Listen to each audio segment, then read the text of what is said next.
Hi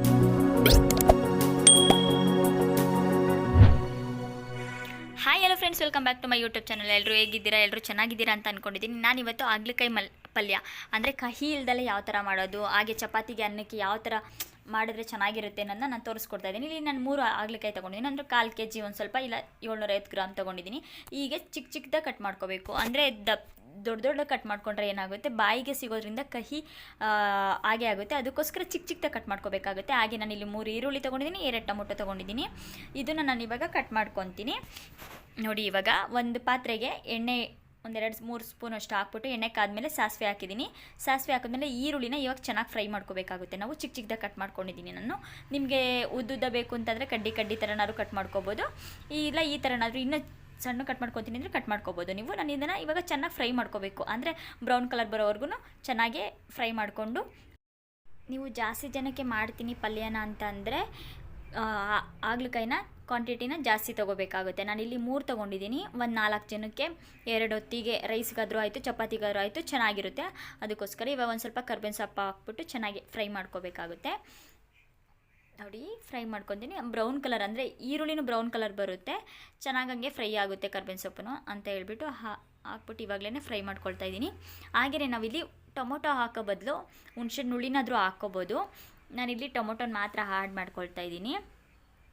ಕಹಿ ಇನ್ನೂ ಜಾಸ್ತಿ ಹೊಡಿಬೇಕು, ಸ್ವಲ್ಪನೂ ಇರಬಾರ್ದು ಅಂತಂದರೆ ಸ್ವಲ್ಪ ಟೊಮೊಟೊನೂ ಹಾಕ್ಬಿಟ್ಟು ಹಾಗೆ ಹುಣ್ಸೆ ಹುಳಿನೂ ಹಾಕಿದ್ರೆ ಕಹಿ ಫುಲ್ಲು ಇರಲ್ಲ. ನಿಮಗೆ ಕಹಿನೇ ಬೇಡ ಅನ್ನೋ ಥರ ಇತ್ತು ಅಂತ ಅಂದರೆ ಸ್ವಲ್ಪ ಒಗ್ಗರಣೆ ಎಲ್ಲ ಆದಮೇಲೆ ಲಾಸ್ಟಲ್ಲಿ ಹೀಗೆ ಎಲ್ಲ ಇನ್ನೇನು ಫ್ರೈ ಮಾಡ್ಕೊಂಡಿದ್ದಾಯಿತು, ಇನ್ನೇನು ಕ್ಲೋಸ್ ಮಾಡಬೇಕು ಅನ್ನೋ ಟೈಮಲ್ಲಿ ಸ್ವಲ್ಪ ಹಾಲು ಹಾಕ್ಕೊಂಡ್ರೆ ಹಾಗೆಯೇ ಕಹಿ ಇರಲ್ಲ. ಇವಾಗ ನೋಡಿ, ಟೊಮೊಟೊ, ಈರುಳ್ಳಿ, ಕರ್ಬೇವಿನ ಸೊಪ್ಪು ಎಲ್ಲ ಚೆನ್ನಾಗಿ ಫ್ರೈ ಆಗ್ತಾಯಿದೆ. ಚೆನ್ನಾಗಿ ಒಂಥರ ಸ್ಮ್ಯಾಚ್ ಥರ ಆಗಬೇಕು. ಟೊಮೊಟೊ ಎಲ್ಲ ಫುಲ್ಲು ಸಿಪ್ಪೆ ಬಿಟ್ಕೊಳೋ ಥರ ಫ್ರೈ ಮಾಡ್ಕೊಳ್ಬೇಕಾಗುತ್ತೆ. ನಾವು ಫ್ರೈ ಮಾಡಿಕೊಂಡು ಆಮೇಲೆ ನಾವು ಆಗ್ಲಕಾಯಿನ ಹಾಕ್ಕೊಳ್ಬೇಕಾಗುತ್ತೆ. ನಾವು ಚಿಕ್ಕದಾಗೆ ಕಟ್ ಮಾಡ್ಕೋಬೇಕು, ಏಕೆಂದರೆ ಬಾಯಿಗೆ ದಪ್ಪಗೆ ಸಿಕ್ಬಿಟ್ರೆ, ದೊಡ್ಡದಾಗಿ ಕಟ್ ಮಾಡ್ಕೊಂಡಿರ್ತೀವಲ್ಲ, ಬಾಯಿಗೆ ಸಿಕ್ಬಿಟ್ರೆ ಕಹಿ ಜಾಸ್ತಿ ಹೊಡಿಯುತ್ತೆ. ಚಿಕ್ಕದಾಗಾದರೆ ಈರುಳ್ಳಿ ಜೊತೆ ಟೊಮೊಟೊ ಜೊತೆ ಸ್ವಲ್ಪ ಸಿಗುತ್ತಲ್ಲ, ಅದ್ರ ಜೊತೆ ಗೊತ್ತಾಗಲ್ಲ ಕಹಿ. ಅದಕ್ಕೋಸ್ಕರ ನಿಮಗೆ ಕಹಿನೇ ಬೇಡ ಅಂತಂದರೆ ಅದೇ ನಾನು ಹೇಳಿರುತ್ತೆ, ಸ್ವಲ್ಪ ಹಾಲು ಹಾಕ್ಕೊಂಡ್ರೆ ಕಹಿನೇ ಇರಲ್ಲ. ಇದನ್ನು ಹಾಕ್ಬಿಟ್ಟು ಚೆನ್ನಾಗಿ ಎಣ್ಣೆಲಿ ಫ್ರೈ ಆಗಬೇಕಿದು. ಚೆನ್ನಾಗಿ ಫ್ರೈ ಮಾಡ್ಕೊಳ್ಬೇಕು ನಾವು. 1-2 ನಿಮಿಷ 3 ನಿಮಿಷನಾದರೂ ಫ್ರೈ ಮಾಡ್ಕೋಬೇಕಾಗುತ್ತೆ ನಾವು. ನೋಡಿ, ಚೆನ್ನಾಗಿ ಫ್ರೈ ಮಾಡ್ಕೊತಿದ್ದೀನಿ. ಇದು ಆಗ್ಲಕಾಯಿ ಪಲ್ಯ ಅಂತೂ ಹೆಲ್ತಿಗೆ ತುಂಬ ಒಳ್ಳೆಯದು, ಮಕ್ಕಳಿಗೂ ಹೆಲ್ತಿಗೆ ತುಂಬ ಒಳ್ಳೆಯದು. ಮಾಡಿಕೊಡ್ತಾ ಇರಬೇಕು ಅವಾಗವಾಗ. ನೋಡಿ, ಇವಾಗ ಒಂದು ಸ್ವಲ್ಪ ಅರಿಶಿನ ಪುಡಿ ಹಾಕ್ಕೊಳ್ತಾ ಇದ್ದೀನಿ. ಈ ಆಗ್ಲಕಾಯಿ ಪಲ್ಯ ತಿನ್ನೋದಕ್ಕೆ ಇಷ್ಟನೇ ಪಡಲ್ಲ ಎಲ್ಲರೂ ಅಷ್ಟೇ. ಸೊ ಹೆಲ್ತಿಗೆ ತುಂಬ ಒಳ್ಳೆಯದು, ಬೆನಿಫಿಟ್ ಚೆನ್ನಾಗಿದೆ ಈ ಆಗ್ಲಕಾಯಿಲಿ. ಅದಕ್ಕೋಸ್ಕರ ಚಪಾತಿಗೆ ಆಗಲಿ, ರೈಸ್ ಜೊತೆ ಆಗಲಿ ಮಾಡಿಕೊಂಡು ಈ ಥರ ಮಾಡಿದ್ರೆ, ಅಂದರೆ ಸ್ವಲ್ಪ ತಿನ್ನೋರು ಜಾಸ್ತಿನೂ ತಿನ್ಬೋದು ಆ ಥರ. ಅದಕ್ಕೋಸ್ಕರ ನೋಡಿ, ಇವಾಗ ಚೆನ್ನಾಗಿ ಅರಿಶಿನ ಪುಡಿ ಎಲ್ಲ ಹಾಕಿದ್ಮೇಲೆ ಚೆನ್ನಾಗಿ ಫ್ರೈ ಮಾಡ್ಕೊಳ್ಬೇಕು. ಇವಾಗ ನಾನು ಸ್ವಲ್ಪ ಧನಿಯದ ಪುಡಿ, ಅಂದರೆ 1 ಸ್ಪೂನ್ ಅಷ್ಟು, ನಾನು 3 ಆಗ್ಲಕಾಯಿಗೆ 1 ಸ್ಪೂನ್ ಹಾಕ್ಕೊತಿದ್ದೀನಿ. ನೀವು ಜಾಸ್ತಿ ಕ್ವಾಂಟಿಟಿ ತೊಗೊಂಡಿದ್ರೆ ಅಂದರೆ ನೋಡಿಕೊಂಡು ಹಾಕ್ಕೊಳ್ಬೇಕಾಗುತ್ತೆ. ಈಗ ನಾನು 2 ಸ್ಪೂನಷ್ಟು ಖಾರದ ಪುಡಿನ ಹಾಕ್ಕೊಳ್ತಾ ಇದ್ದೀನಿ. ಖಾರ ಸ್ವಲ್ಪ ಜಾಸ್ತಿ ತಿನ್ನೋದ್ರಿಂದ ನಾನಿಲ್ಲಿ ಖಾರದ ಪುಡಿನ ಆ್ಯಡ್ ಮಾಡ್ತಾಯಿದ್ದೀನಿ. ನಿಮಗೆ ಬೇಕು ಅಂತಂದರೆ ಖಾರ ಕಮ್ಮಿ ಮಾಡ್ಕೋಬೇಕು ಅಂತಂದರೆ 1 ಸ್ಪೂನ್ ಹಾಕ್ಕೊಂಡ್ರೆ ಸಾಕು.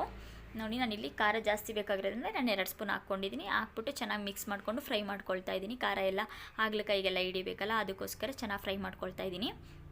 ನೋಡಿ, ಈ ಥರ ಫ್ರೈ ಮಾಡ್ಕೊಳ್ತಾ ಇದ್ದೀನಿ. 1-2 ನಿಮಿಷ 3 ನಿಮಿಷನಾದರೂ ಫ್ರೈ ಮಾಡ್ಕೋಬೇಕಾಗುತ್ತೆ ನಾವಿಲ್ಲಿ, ಯಾಕೆಂದರೆ ಎಲ್ಲ ಚೆನ್ನಾಗಿ ಮಿಕ್ಸ್ ಆಗುತ್ತೆ. ಆಮೇಲೆ ಖಾರ ಎಲ್ಲ ಚೆನ್ನಾಗಿ ಹಿಡಿಯುತ್ತೆ ಆಗ್ಲಕಾಯಿಗೂ, ಹಾಗೇ ಸ್ವಲ್ಪ ಕಹಿನೂ ಹೊಡಿಯುತ್ತೆ ಅಂತ ಹೇಳ್ಬಿಟ್ಟು. ನೋಡಿ, ಇವಾಗ ಸ್ವಲ್ಪ ನಿಂಬೆಹಣ್ಣಿನ ರಸನ ಹಾಕ್ಕೊಳ್ತಾ ಇದ್ದೀನಿ. ಒಂದು ಫುಲ್ಲು ಹಾಕ್ಕೊಳ್ತಾ ಇದ್ದೀನಿ ನಿಂಬೆಹಣ್ಣಿನ ರಸನ ನಾನಿಲ್ಲಿ. ನೋಡಿ, ನಿಂಬೆಹಣ್ಣಿನ ರಸ ಹಾಕ್ಬಿಟ್ಟು ಚೆನ್ನಾಗಿ ಮಿಕ್ಸ್ ಮಾಡ್ಕೊಳ್ಬೇಕಾಗುತ್ತೆ ನಾವು.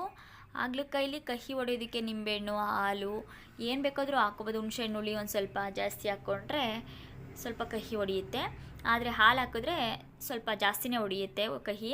ಇವಾಗ 1 ಬೌಲಷ್ಟು ಕಾಯಿ ತುರಿನ ಹಾಕ್ಕೊಳ್ತಾ ಇದ್ದೀನಿ, ತೆಂಗಿನಕಾಯಿನ. ನೋಡಿ, ಹಾಕ್ಬಿಟ್ಟು ಚೆನ್ನಾಗಿ ಮಿಕ್ಸ್ ಮಾಡ್ಕೊಳ್ತಾ ಇದ್ದೀನಿ ನಾನಿಲ್ಲಿ. ನೋಡಿ, ಈ ಥರ ಎಲ್ಲ ಮಿಕ್ಸ್ ಮಾಡ್ಕೊಳ್ಬೇಕಾಗುತ್ತೆ ನಾವು. ಎಷ್ಟು ಚೆನ್ನಾಗಿ ಮಿಕ್ಸ್ ಮಾಡ್ಕೊತೀವೋ ಎಲ್ಲ ಕೂಡುತ್ತೆ ಚೆನ್ನಾಗಿ ಖಾರ ಎಲ್ಲ. ಅದಕ್ಕೋಸ್ಕರ ನೋಡಿ, ಎಲ್ಲ ಮಿಕ್ಸ್ ಮಾಡಿಬಿಟ್ಟು 1-2 ನಿಮಿಷ ಫ್ರೈ ಆದಮೇಲೆ ಇವಾಗ ಸಾಲ್ಟ್ ಹಾಕ್ಕೊಳ್ತಾ ಇದ್ದೀನಿ. ನಿಮಗೆ ಎಷ್ಟು ರುಚಿಗೆ ತಕ್ಕಷ್ಟು ಸಾಲ್ಟ್ನ ಹಾಕ್ಕೊಳ್ಬೇಕಾಗುತ್ತೆ ನಾವು. ನೋಡಿ, ನಾನಿಲ್ಲಿ ಕಲ್ಲುಪ್ಪು ಹಾಕ್ತಾಯಿದ್ದೀನಿ. ನೀವು ಪುಡಿ ಉಪ್ಪು ಬೇಕಾದರೂ ಹಾಕ್ಕೊಳ್ಬೋದು. ನಾನು ಇಲ್ಲಿ ಕಲ್ಲು ಉಪ್ಪು ಹಾಕ್ತಾಯಿದ್ದೀನಿ. ಹಾಕ್ಬಿಟ್ಟು ಚೆನ್ನಾಗಿ ಮಿಕ್ಸ್ ಮಾಡ್ಕೊಳ್ತಾ ಇದ್ದೀನಿ. ಏಕೆ ಉಪ್ಪು ಖಾರ ಎಲ್ಲ ಚೆನ್ನಾಗಿ ಹಿಡಿಬೇಕಲ್ಲ, ಅದಕ್ಕೋಸ್ಕರ ನಾನು ಹಾಗೇ ಮಿಕ್ಸ್ ಮಾಡ್ಕೊಳ್ತಾ ಇದ್ದೀನಿ. ಮಿಕ್ಸ್ ಮಾಡ್ಕೊಂಬಿಟ್ಟು ನೋಡಿ ಎಷ್ಟು ಮಿಕ್ಸ್ ಮಾಡಬೇಕು ಅಂದರೆ ಉಪ್ಪು ಎಲ್ಲ ಫುಲ್ ಹಿಡಿಯೋವರೆಗೂ 1-2 ನಿಮಿಷ ಹಂಗೆ ಫ್ರೈ ಮಾಡಿಕೊಂಡು ಹಂಗೆ ಮಿಕ್ಸ್ ಮಾಡ್ಕೊಳ್ಬೇಕಾಗುತ್ತೆ ನಾವು, ಇಲ್ಲಾಂದರೆ ತಳ ಹಿಡಿದ್ಬಿಡುತ್ತೆ. ಅದಕ್ಕೋಸ್ಕರ ನೋಡಿ ಈ ಥರ ಫ್ರೈ ಮಾಡ್ಕೊಳ್ಬೇಕಾಗುತ್ತೆ ನಾವು ಚೆನ್ನಾಗೆ, ಇಲ್ಲಾಂದರೆ ತಳ ಹಿಡಿದ್ಬಿಡುತ್ತೆ. ಅದಕ್ಕೋಸ್ಕರ ಬರೀ ಹಾಗಲಕಾಯಿ ಹಾಕಿರೋದ್ರಿಂದ ಇವಾಗ ಸ್ವಲ್ಪ ನೀರು ಹಾಕ್ಕೊಳ್ತಾ ಇದ್ದೀನಿ ನಾನಿಲ್ಲಿ. ನೋಡಿ ಇವಾಗ ಒಂದು ಸ್ವಲ್ಪ ಗರಂ ಮಸಾಲ ಹಾಗೆ ಸ್ವಲ್ಪ ಚಿಕನ್ ಮಸಾಲನೂ ಹಾಕ್ಕೊಳ್ತಾ ಇದ್ದೀನಿ. ಹಾಕ್ಕೊಂಬಿಟ್ಟು ಚೆನ್ನಾಗಿ ಮಿಕ್ಸ್ ಮಾಡ್ಕೊಳ್ಬೇಕಾಗುತ್ತೆ ನಾವು. ಈ ಗರಂ ಮಸಾಲ ಚಿಕನ್ ಮಸಾಲ ಏನಕ್ಕೆ ಹಾಕಿದ್ನಪ್ಪ ಅಂತಂದರೆ ಸ್ವಲ್ಪ ಟೇಸ್ಟ್ ಚೆನ್ನಾಗಿ ಕೊಡುತ್ತೆ, ಮಸಾಲೆ ಥರ ಚೆನ್ನಾಗಿ ಕೊಡುತ್ತೆ ಅಂತ ಹೇಳ್ಬಿಟ್ಟು ಹಾಕ್ತಾಯಿದ್ದೀನಿ ಅಷ್ಟೇ. ನೋಡಿ ಹಾಕ್ಬಿಟ್ಟು ಚೆನ್ನಾಗಿ ಮಿಕ್ಸ್ ಮಾಡಿಬಿಟ್ಟು ಕುಕ್ಕರ್ನ ನಾವು ಕ್ಲೋಸ್ ಮಾಡಿಬಿಟ್ಟು ಬಿಡಬೇಕಾಗುತ್ತೆ ನಾವು. ಈಗ 1 ಇಲ್ಲ 2 ವಿಷಿಲ್ ಕೂಗಿಸ್ಕೊಂಡ್ರೆ ಸಾಕು, ನಾವು ಜಾಸ್ತಿ ಕೂಗಿಸ್ಕೊಳೋ ಅವಶ್ಯಕತೆಯೇ ಇಲ್ಲ. ನಾನಿಲ್ಲಿ 2 ಕೂಗಿಸ್ಕೊಂಡಿದ್ದೀನಿ. ಆಲ್ರೆಡಿ ನಾನು ಫ್ರೈ ಮಾಡಿರೋದ್ರಿಂದ ನೋಡಿ ಎಷ್ಟು ಚೆನ್ನಾಗಿ ಬೆಂದಿದೆ. ನೋಡಿ ಫುಲ್ ತೆಳ್ಳಗೂ ಅಂತಲೂ ಇಲ್ಲ, ಗ್ರೇವಿ ಥರನೂ ಇಲ್ಲ, ಪಲ್ಯ ಥರ ಚೆನ್ನಾಗಿದೆ. ಇದು ಅನ್ನದ ಜೊತೆನಾದರೂ ತಿನ್ಕೋಬೋದು, ನಾವು ಚಪಾತಿ ಜೊತೆಗಾದರೂ ತಿನ್ಬೋದು. ನಾನು ಇವಾಗ ಅನ್ನಕ್ಕಂತೂ ಚೆನ್ನಾಗಿರುತ್ತೆ. ನಾನಿಲ್ಲಿ ಚಪಾತಿ ಜೊತೆಗೆ ರೈಸ್ ಜೊತೆಗೆ 2 ಜೊತೆನೂ ನಾನು ಹಾಕ್ಕೊಂಡು ತಿಂದು ಟೇಸ್ಟ್ ನೋಡಿದ್ದೀನಿ. ಈ ರೆಸಿಪಿ ನಿಮಗೆ ಇಷ್ಟ ಆಗಿದ್ರೆ ಲೈಕ್ ಮಾಡಿ, ಶೇರ್ ಮಾಡಿ, ಕಮೆಂಟ್ ಮಾಡಿ. Thank you for watching. Please subscribe ಮಾಡಿ ವಿಡಿಯೋನ ನೋಡಿ. Thank you for watching.